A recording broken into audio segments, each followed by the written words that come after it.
कि आपके माथे पे नहीं लिखा हुआ है। ये राष्ट्रीय अध्यक्ष अखिलेश यादव जी के साथ धोखा किया है, ये अपने समाज के साथ धोखा किया है, यहाँ घोसी के जनता के साथ धोखा किया है। 50,000 वोट से हार जीत होगी। हमें तो 12 बजे के बाद बुद्धि आई तो हम मुख्यमंत्री बन गए। माननीय मुलायम सिंह यादव 3 बार मुख्यमंत्री बन गए, रक्षा मंत्री बन गए। जाएंगे तो कह देंगे तो हम जुमला कर रहे थे, वो मदारी है, नाटक कर रहे थे, ये लोगों को मनोरंजन करने का। हमारी सरकार थी तो हवा उड़ा रहे थे सब कि पुलिस का भर्ती आई लिया 40,000 तो में 20,000 खाली अहिरे हो गई ना, 30,000 खाली अहिरे हो गई ना। इसमें मौजूद है घोसी विधानसभा घोसी में ही, और हम बता दें कि इसमें सपा के कार्यालय पे मौजूद है। और हमारे पीछे आप देख सकते हैं एक अनोखी बाइक दिख रही हुई जिसके ऊपर साइकिल बना हुआ है और सपा का झंडा लगा हुआ है। और देख सकते हैं यहाँ पे जिस तरह से यहाँ पे माइक लगाकर साइकिल लगाकर इसको अनोखे तरीके से सजाया गया है। और जिस तरह से देख सकते हैं यहाँ पे जो इस बाइक को चलाने वाले हैं वो भी यहाँ हमारे पास मौजूद है। इनसे हम बात करेंगे कि ये लोग कहाँ कहाँ घूमते हैं और कहाँ कहाँ सपा का प्रचार करते हैं। तो आइए इसी क्रम में इनसे हम बात करते हैं और जानने की कुछ कोशिश करते हैं।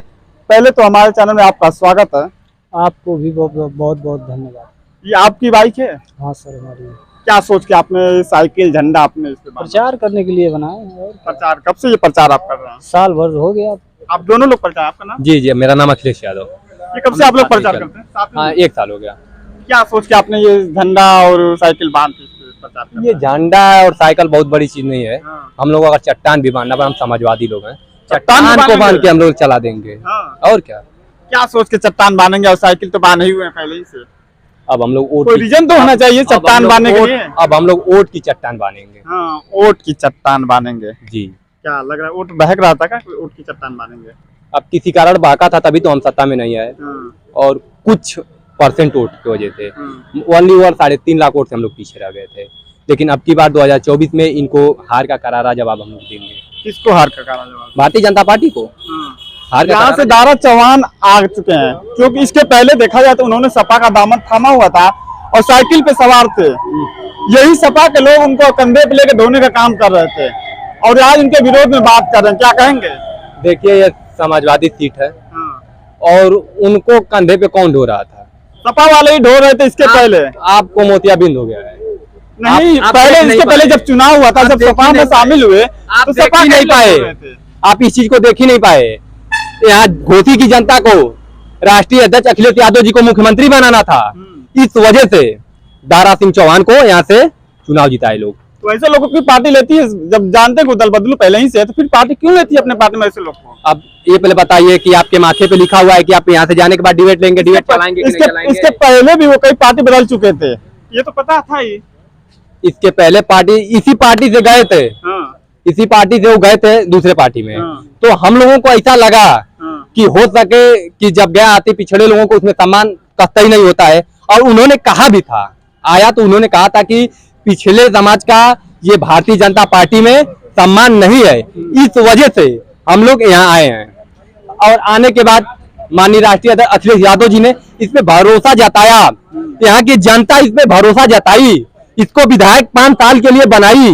लेकिन ये कहा मुझे विधायकी पद नहीं चाहिए, ये बिना सोचे समझे डायरेक्ट पत्र लिखता है कि मैं अपने पद से इस्तीफा देता हूँ। तो फिर क्यों आया? मैं आपसे पूछ रहा हूँ कि फिर ये क्यों आया यहाँ? जब उसे विधायकी नहीं चाहिए थी तो क्यों यहाँ आया फिर चुनाव लड़ने? जब सपा पार्टी में जब दारा चौहान आया तो अखिलेश यादव से कुछ तो बात हुई होगी ना। तो मैं आपसे पूछता हूँ कि अखिलेश यादव उनको क्यों लिए थे, जब वो पहले ही से जानते थे कि दल बदलू है, फिर भी जानते हैं कि आप कह रहे हैं, जब आपसे हम कह रहे हैं कि आपके माथे पे नहीं लिखा हुआ है, ये राष्ट्रीय अध्यक्ष अखिलेश यादव जी के साथ धोखा किया है, ये अपने समाज के साथ धोखा किया है, यहाँ घोसी के जनता के साथ धोखा किया है। ये धोखेबाज है और ये घोसी की जनता इसको इस बार हार का करारा वोट से अपना देकर इसे आजमगढ़ भेजने का काम करेगी। वो तो कह रहे हैं कि हमारा घोसी का जनता हमारे साथ है, हमारा समाज हमारे साथ है, राजभर हमारे साथ है। आप कह रहे हैं इनको घोसी की जनता हरा रही है। अच्छा, आप बताइए कि क्यों उनका समाज उनके साथ रहेगा? कितने चौहान समाज का पैरवी किए हैं, कितने चौहान समाज को नौकरी दिलवाए हैं, वो मंत्री वन मंत्री रहे ना। कितने चौहान समाज वन मंत्री जब थे तो कितने समाज को मतलब नौकरी दिलवाए? आपसे हम जानना चाहते हैं। आप कोई ऐसा चौहान खड़ा होकर कह सकता है कि मैं दारा सिंह चौहान की वजह से आज मैं इस पद पे हूँ? कोई कह सकता है पूरे मऊ जिले के अंदर मैं कह रहा हूँ, वो 4 बार सांसद रहा, क्या काम किया? मंत्री रहा, क्या काम किया? फिर अब ये उपचुनाव में मान लो कि जनता अगर उसको जिता दे रही है, क्या काम कर लेगा? क्यों उसे जिताएगी? अगर एक जनता को उसके लेटर पैड पे एक बीमारी के समय अगर एक अपन लेटर पैड पे अगर उससे अगर दवा के लिए अगर कुछ लिखवाना पड़ जाए तो क्या उसे कहाँ जनता खोजेगी? क्या उसे आजमगढ़ खोजेगी कि मऊ खोजेगी कि नोएडा खोजेगी कि गोवा खोजेगी? कहाँ खोजेगी? आप बताइए। क्या लगता है कितने वोटों से हार जीत होगा इस अब की बार? कम से कम 50,000 वोट से हार जीत होगी। ओम प्रकाश राजभर का एक बयान है कि जो यादव हैं अहीर हैं उनकी बुद्धि 12 बजे के बाद खुलती है, क्या वाकई में सही बात है? मैं आपसे जानना चाहता हूँ कि क्या, ये पहले बताइए कि क्या उनके पास बुद्धि है? कोई बुद्धि वाली व्यक्ति ऐसे बात करेगा? जिसके पास बुद्धि होगी ऐसी बात करेगा? किसी समाज पे ऐसे कहेगा?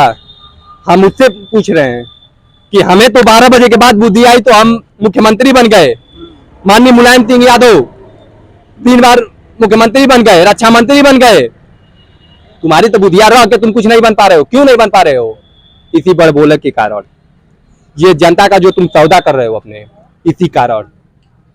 कह रहे हैं कि अखिलेश यादव को सैपई भेजेंगे, सैपई नहीं भेजे तो असल माई बाप की औलाद नहीं। इतना बड़ा चैलेंज है, क्या लग रहा है? ये चुनाव में दावा कर रहे हैं, फिर जब यहाँ चुनाव हार जाएंगे तो कह देंगे तो हम जुमला कर रहे थे। वो मदारी है, नाटक कर रहे थे। ये लोगों को मनोरंजन करने का काम करते हैं और क्या। वो राजनीतिक व्यक्ति ऐसा बात बोलता है, राजनीतिक व्यक्ति ऐसा बात करता है। अब हवा उड़ाते रहे, जब हमारी सरकार थी तो हवा उड़ा रहे थे सब कि पुलिस का भर्ती आई लिया 40,000 तो में 20,000 खाली अहिरे हो गई ना, 30,000 खाली अहिरे हो गई ना। हम तो पूछा था भोरे का लड़का को दिन रोडे पे दौड़त हम, भोरे का लड़का को दिन रोडे पे दौड़त हम। आ तू तो अपने भोरे समाज के तू दारू पियोले में लगौले हवा। तू खुद कहेला कि भारतीय जनता पार्टी राजभर समाज के लोग जितना फॉरवर्ड बिरादरी जितना 2 दिन में कमा ले, राजभर समाज वो 1 दिन में दारू पी जाला। तो जब दारू पी तो नौकरिया कहाँ से ले? आज जब तो नौकरिया का हक चाहत रहा तो यही डीडीयू में 79 पद आया था, उसमें कितने बैकवर्ड समाज के लोग हुए हैं? अब कहाँ पटेल समाज गया, मौर्य समाज कहाँ गया, चौहान समाज कहाँ गया, अति पिछड़े समाज कहाँ गया? क्यों उसमें उनकी हकदारी नहीं मिल रही है? ओम प्रकाश राजभर अब कहाँ है? क्यों नहीं अब बात कर रहे हैं इस पे अब बात करें कि हमारा समाज कहाँ है? क्यों हमारा नौकरी खा रहे हैं लोग, हमारा आरक्षण खा रहे हैं? जब पार्टियां छोड़ के आया था तो जाति जनगणना की बात कर रहा था, अब उसकी जाति जनगणना कहाँ गई? कब कराएगा जाति जनगणना? तो कह रहे हैं कि हम अखिलेश के साथ इसलिए छोड़ दिए कि उनसे अखिलेश से कुछ कहने पर ऐसी से बाहर ही नहीं निकलते थे। अच्छा, आपने देखा होगा जब हमारा नेता राष्ट्रीय अध्यक्ष अखिलेश यादव जी जब गाजीपुर से अपना रथ यात्रा लेके सुबह 7 बजे निकलते थे तो 3 बजे भोर तक पूर्वांचल एक्सप्रेसवे पे प्रचार किया है। आप कैसी बात कर रहे हैं कि एसी से बाहर नहीं निकलते हैं? जब रथ यात्रा लेके निकलते हैं तो उनसे ज्यादा प्रचार किए हो। ओम प्रकाश राजभर तो कहते थे, जब उनसे हम कहते थे उन्हीं की वजह से चुनाव कितने हार गए, और जब उनसे कहा गया कि आप बाहर निकले तो एसी से बाहर ही निकलते थे। उन्हें चुनाव हारने का रीजन वही है। अच्छा, ये पहले बताइए कि वो कहते थे कि हम पूर्वांचल में मेरा राजभर समाज की वोट करता है और दबदबा है, मेरे कहने पे वोट करता है। जितने भी सीटें मिले अखिलेश यादव को हमारी वजह से उनको सीटें मिली। ओम प्रकाश ये तो कहते हैं। तो उनके लड़का सीटियां कहाँ गई? उनके लड़का सीटियां कहाँ चल गई? जे अपन लड़का सीटियां ना बचा पहले वो कैसे और सीटियां जिम्मा ले ले लो? अपन लड़का के तू पढ़ाओ तो तुम्हारा लड़का पासे ना होता, और दूसरे लड़का पर तू दोस्त तो पता कि दूसरा लड़का पढ़ा के इंजीनियर बना देनी। पहले अपने लड़का के तो बना ला। वे विधायक वरुण राजभर लड़ा ना, काहे चुनाव हार गई ना? कहाँ राजभर समाज गल रहे तब काहे ना उनके जीतौला? ये करा जवाब तोरे लग गए नहीं? तू बतावा हो कौन जवाब? आप बताएं। आप जाइए क्षेत्र में और लोगों से बताइए कि ओम प्रकाश राजभर अपने जात का सौदा करता है, दलाली करता है ये। और राजभर समाज अब तुम जागो, इसकी बात मत मानना। ये अपना भला सिर्फ चाहता है, ये सिर्फ अपना भला चाहता है और अपने बेटा का भला चाहता है। एक राजभर समाज का ये भला नहीं चाहता है। अगर एक का अगर चाहता हो तो बता दीजिए, किसी राजभर समाज को खड़ा करिए और कहिए कि ये किसको हिस्सेदारी दिया है, भागीदारी दिया है, बताइए। आप फील्ड में घूम रहे होंगे, जगह जगह जा रहे हैं, क्या माहौल लग रहा है कि जनता आपकी बार किसको चाह रही है? साफ है भैया, माहौल एकदम एक तरफा है, साफ है। घर का लाल सुधाकर है, अब उसकी जगह सिर्फ आजमगढ़ में है। यहाँ वो अब बीडीसी नहीं लड़ सकता न जीत सकता है। तो देख सकते हैं हमारे पास सपा के नेता जो कि प्रचारक के तौर पे है, इनकी गाड़ी भी देख सकते हैं, झंडा साइकिल लगा हुआ है। तो अब तमाम बातें होती रहती हैं, चुनाव में तमाम चर्चाएं होती रहती हैं, लोग अलग अलग बातें, लोग अलग अलग बयान देते रहते हैं, अलग तर्क करते रहते हैं। तो इसी क्रम में आपको और जगहों से ऐसी वीडियो दिखाते रहेंगे। तब तक के लिए आप हमारे साथ जुड़े रहिएगा। कैमरामैन के साथ मैं मुनीर आलम।